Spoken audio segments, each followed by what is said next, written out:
Hello everyone. Today we are going to study about igneous rocks. So igneous rocks are basically associated with the volcanic eruptions.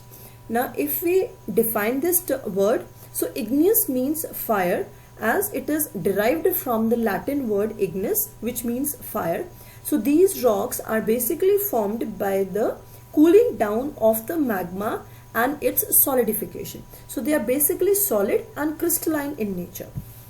Coming to the type of igneous rocks, so igneous rocks are basically of two types, that is intrusive and extrusive.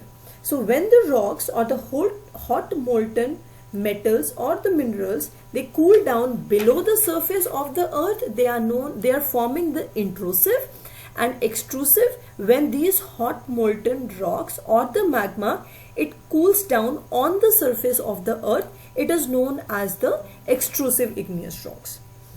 Next, coming to the various examples of igneous rocks, we have granite, pumice, basalt and obsidian. So these are basically the examples of the igneous rocks. So granite is the most common of the igneous rocks. It is basically very strong and it is used to make the countertops in the homes or the slabs of your kitchen.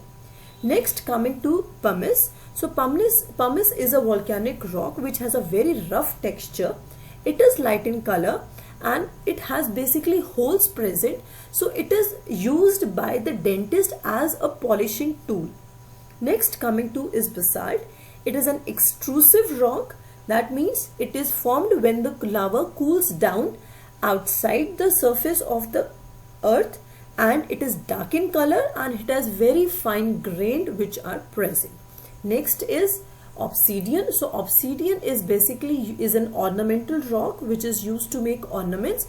It's a very strong rock and it is formed when the lava, it cools down quickly.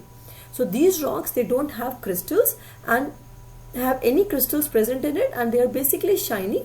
That is the reason they are used to make ornaments. Thank you.